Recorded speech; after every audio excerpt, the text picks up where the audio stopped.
Hey y'all, welcome back to my channel. So definitely not the way that I wanted to come back to my channel. I would have never expected the things that have kind of unfolded in my life within the past week, but I wanted to quickly make a video and give y'all somewhat of an update as much as I can until next week at least. So I'm going to try and go through the story as best as I can with the pieces that I do remember. And when I do fully get out of the hospital, I'll be able to kind of go back and look at the notes from my case and kind of give y'all a breakdown on what exactly happened. So I'm going to kind of start with the dates if I can. That may be a little rough, but I will do my best to let y'all know what's going on. Excuse my appearance. I probably look how I feel. I probably look worse than I feel. Well, no, that's not possible. I feel pretty bad. My body is like attacking me from the inside out.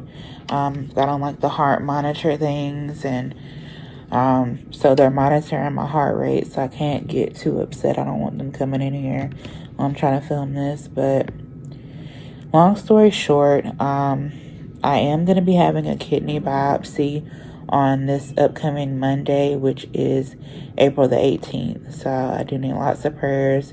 Just pray that things go well and they're able to figure out what's wrong with me. At this point, we need to know exactly what's wrong with me and how to treat it. Whether it's like an acute kidney injury, or if it is something more autoimmune, which is what they're gearing towards. They think I have some type of autoimmune disease. They're not sure which one. They have an idea, but they want to be for sure. I did end up getting a new IV site from that picture that I posted last time. They had it right here, but it was burning every time they flushed it, and they're giving me Benadryl as needed and other IV meds just as needed. They've taken me off all of the IV meds that I was on. Trying to, get it to where I'm set up to go home after the biopsy, that kind of thing. But they still need this in during the biopsy. So the IV team came and did another one. They made sure it didn't burn or anything like that. So that's good. So starting back on Tuesday of last week, I'm right here at my computer. Just going to see if I can bring up my calendar and see if I can get more accurate dates for y'all. So let's see. Give me just a second. Oh, girl. I don't have time to go through all that. So, for reference point, I'm recording this video today, and it's Friday, April the 15th. So, let's think back to when did I first start having symptoms? I started having symptoms on Tuesday, April the 5th. So this dates back to April the 5th last week. It was a regular day. I had to work. I work 12 to 9. I've never really revealed my schedule, but at this point it doesn't really matter. I work 12 to 9. I was stepping out of my house just trying to go to work, and I felt some pain in my right ankle. And for those of y'all that don't know, I've had 2 surgeries on my right ankle dating back to 2009. I had metal plate and 6 screws that put in the first time. The second surgery, they had to go back in and remove 2 of the larger screws.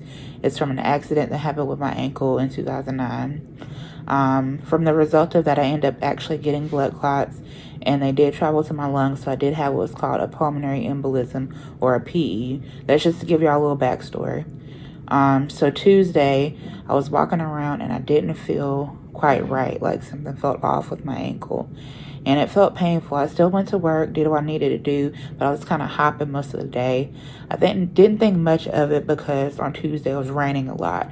Sometimes when it's raining or it's cold, I will have issues. It's just been like that for this long. Like I said, I've had this since 2009. Haven't had any problems with it since then. But this felt different. Like, it was kind of weird. The pain was just at the scar site. Like, it wasn't the entire ankle. It was very bizarre. I kind of didn't think anything of it. Wednesday comes, and I'm starting not to feel good overall. Like, I would say, hell, really since last year, y'all, I'm very lethargic. That's why it's hard for me to get videos up. And it's not just my work schedule. I've been working and doing YouTube. I've been doing it on all different kinds of schedules, 2 to 11. I've been working 2 to 1 a.m. And I've been still doing YouTube before previous years. And all of a sudden, my body I can't handle multitasking. I'm so tired. I just wanted to put that in there because it's probably going to lead up to what's wrong with me. But I was so tired Wednesday. I about felt like I could not make it at work. The whole last hour, I felt like I was just going to pass out. At one point, I got chills real bad, but I was like, I just got to get through this last hour. They weren't doing any VCO at work, or at least, people were trying to get it and it wasn't getting accepted. So I'm going to be here the rest of the night anyway. So I just got to get through it. I almost didn't think that I was going to make it home to actually drive to work because I felt that bad. I got home and I was so shaky. I didn't even take a shower that night. I just literally had to lay down because I was done for. I wake up the next morning. I get up extra early. I take a shower before work. I lay down right after my shower because I still had a lot of time before I had to be at work at 12. And I just couldn't do it. I had to call out. I said, I don't feel good. Something's not right with me. Took my temperature. At that point, I think it was maybe 99.2, something low scale. But at the same time, I don't get fevers. Like when I say that I don't get sick, I don't get sick. Y'all that have been watching me for years know that if something comes up and I'm sick, it's pretty bad.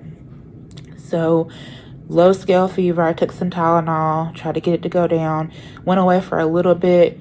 Next time, my temperature is over 100 at this point. At one point, it got up to 101.9. It got very dangerously close to 102.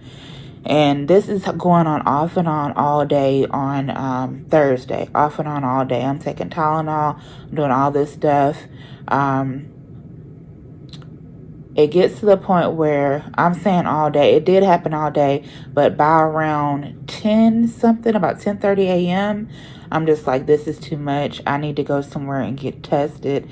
I had already called out of work, but I was like, I need to for sure get tested because I know that if I tell them I have a fever, I legally cannot go back to work at my job until I have a negative COVID test. That's just how it is. So I ended up making an appointment at the CVS Minute Clinic, but they have a drive-through for you to go get tested. And during the process, I called HR and I let them know, hey, I'm about to go get tested. I think it's something serious. They were like, okay, you also need to get a note from your doctor saying that they recommend you to get tested, which was nothing. I called my doctor's office. I told them my symptoms. They're like, yeah, you need to go get tested. So I go get tested at CVS. It's just one of those drive-up things where they have you swab for yourself, which I personally think is kind of irresponsible. The little sticks are just like this short. They're not even really long enough to get in there. But, I mean, that's just my opinion. I don't really think people should be swabbing themselves. I don't think it's very efficient.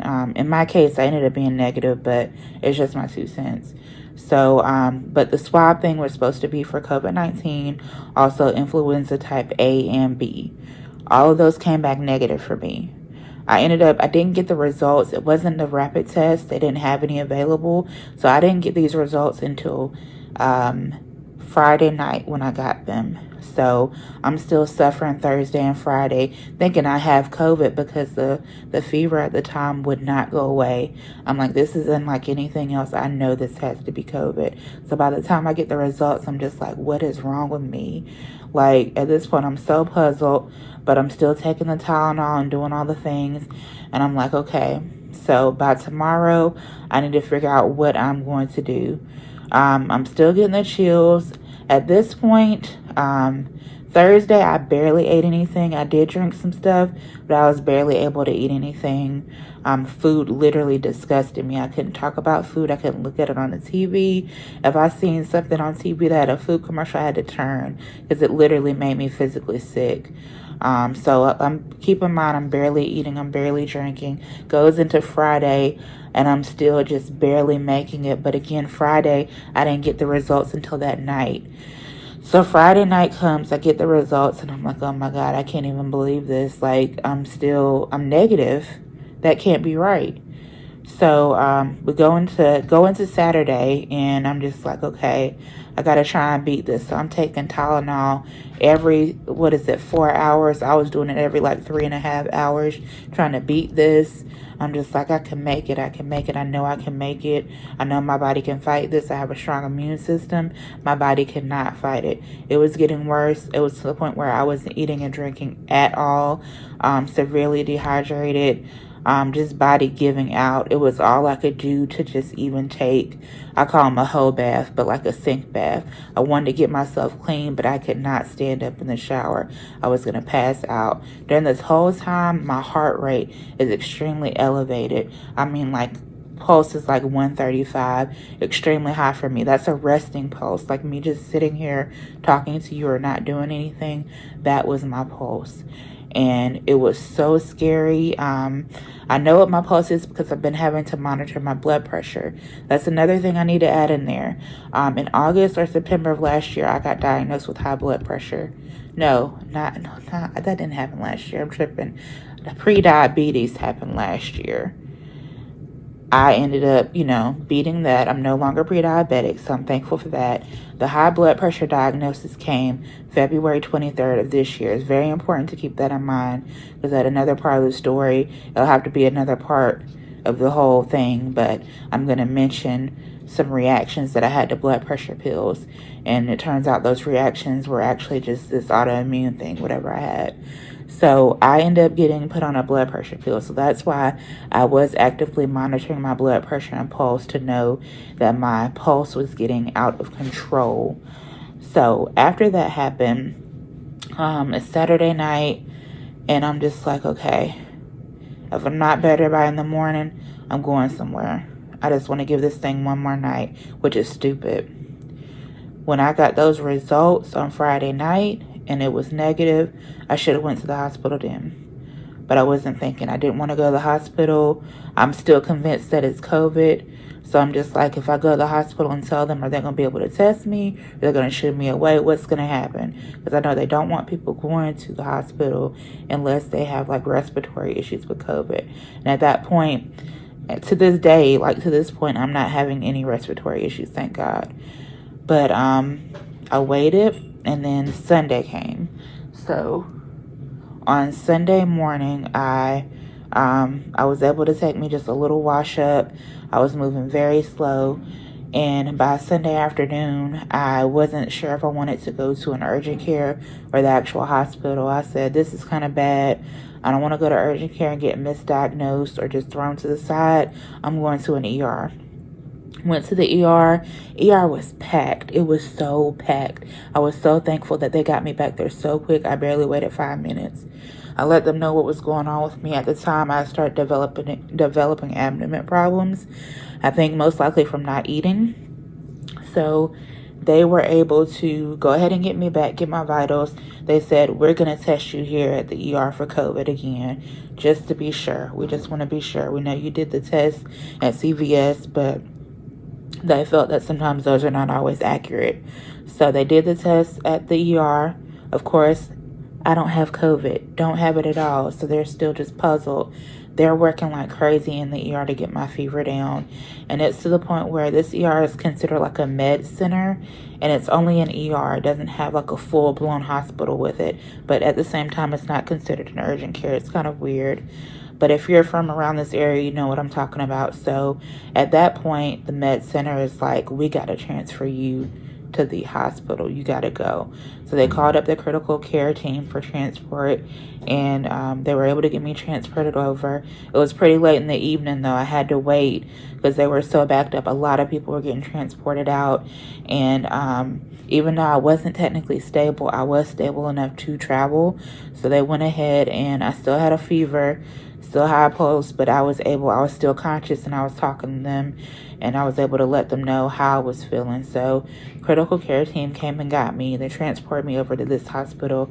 I've been at this hospital now since I was technically admitted like Sunday night, 10 p.m., but I didn't get here probably till about 3 o'clock in the morning Monday. So I've now been at this hospital since Monday of this week, and it's Friday. Got here on Monday. They still had to work like hell to get my fever to go away. They were pumping me full of stuff, full of all kinds of stuff. IV antibiotics, IV steroids, giving me Tylenol as well. It took them over 24 hours at the hospital just to get my fevers to stop because they wouldn't stop. And by this point, I've got all these different doctors coming in. And the very first thing the first doctor tells me is that it sounds like you're septic, like you have sepsis. And I just feel like he probably shouldn't have said it unless he knew for sure. Because that's like the worst thing to say to somebody. Like, I mean, that's bad. And it means it's serious business. But apparently I'm out of the woods as far as that's concerned. So I'm thankful. Gotta calm down. I don't want my heart rate to get too high either. So by this point, they're testing like crazy. I mean, they run so many tests on me every single day. Non-stop blood work, non-stop urinalysis. I've had ultrasounds done of my kidneys. I've had ultrasounds done of both of my legs to rule out blood clots. Don't have any blood clots, by the grace of God. I'm so thankful for that. I honestly knew that probably wasn't the case. I have had x-rays of my hands because now I'm experiencing pretty bad joint pain in my hands and in my knees, my ankles. It's getting pretty bad. What else have I had done? I've had an ultrasound done of my heart. I've had x-rays of my lungs. My heart and lungs look and sound great. I'm thankful to God for that. Just any test that you can think of, I've had it. I've had so many urinalysis tests now, given so many urine samples. Unfortunately, there is blood in my urine. Just a couple of drops. There's protein in my urine. My creatine numbers, I think that's how you say it, are not looking good. At first, they were stable. And, you know, if they were able to stabilize or go lower, I could go home. But it's getting to the point where the last couple of days, they've went up each day. And they don't feel safe sending me home now. And I get it. They can't send me home with my numbers looking like that. They have to monitor my kidney function. And that's leading them to do the biopsy on Monday because they want to see exactly what's going on with my kidneys. And they want to be able to narrow down which autoimmune disease it possibly is. It could be lupus. It could be a number of things. It sounds like they're more geared towards lupus because lupus does affect the kidneys as well. So I don't know. Everything is up in the air, and when I know more, I can share more with y'all. But I just wanted to give y'all a brief overview because I know that y'all are worried about me. Hell, I'm worried about me. Honestly, I thought I was about to be a goner with those fevers. I thought that was it because I was feeling really bad, and I began to get so scared because it seemed like they didn't know what to do at first either. I mean, they worked like hell and they just couldn't get it to go down, and it eventually broke. And I was able to like relax some, and I got a little bit of rest. I still need to rest more. I'm not getting enough rest. Gotta drink a little bit more water. My appetite has come back some, so they're always asking me and looking at the food that I eat and stuff, and just trying to stay on top of it so I can build my strength up. And I had my kidney ultrasound this afternoon. Actually, they came in and talked to me about the procedure and what's going to happen. I'm not going to be fully sedated, but I'm going to have some pain medication and some medication to calm me down. And they let me know it's like a little needle that they'll put into one of my kidneys and be able to snap a piece of it. And they'll send it off to pathology. I think they have to send it off to Chapel Hill. And that's going to take a couple of days for them to get the results. But he said that he will be able to get preliminary results right away so he can tell me a little bit more. But it's definitely going to be follow-up appointments with his office, which is luckily in this city. So as far as work is concerned, not being released back to work anytime soon. I mean, not that I should worry about that. I already talked to my supervisor, and she's like, work is the last thing you should be thinking about. But it's still in the back of my head because now more than ever, I need to hold on to my health benefits. I don't need nothing to fall through the cracks. You know, I need that right now. So just keep me in your thoughts and prayers, and hopefully everything goes well on the biopsy on Monday. So I will be here through this weekend.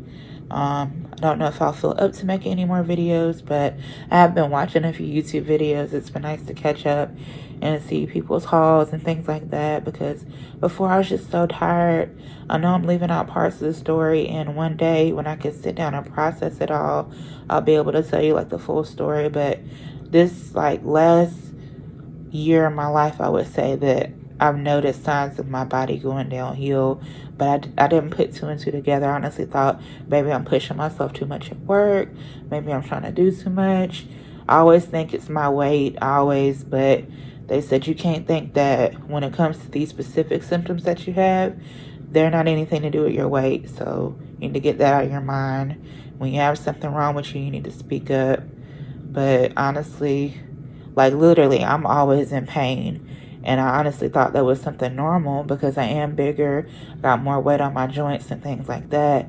They're like, no, you're too young to be in that much pain all the time. I'm in pain all the time. And I just have dealt with it. But I can't keep dealing with it. It's killing me. And I'm just ready to find some answers out and all that. So I need to go because I feel like resting right now. It's taking a lot on me even to say that much. But I just wanted to catch y'all up on what's going on so far.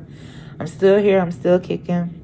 It's not COVID. Whatever it is, I'm going to get through it by the grace of God. And I know I have the support of y'all on my channel. So thank y'all. I love y'all so much. And I'll talk to y'all again in the next video. Bye.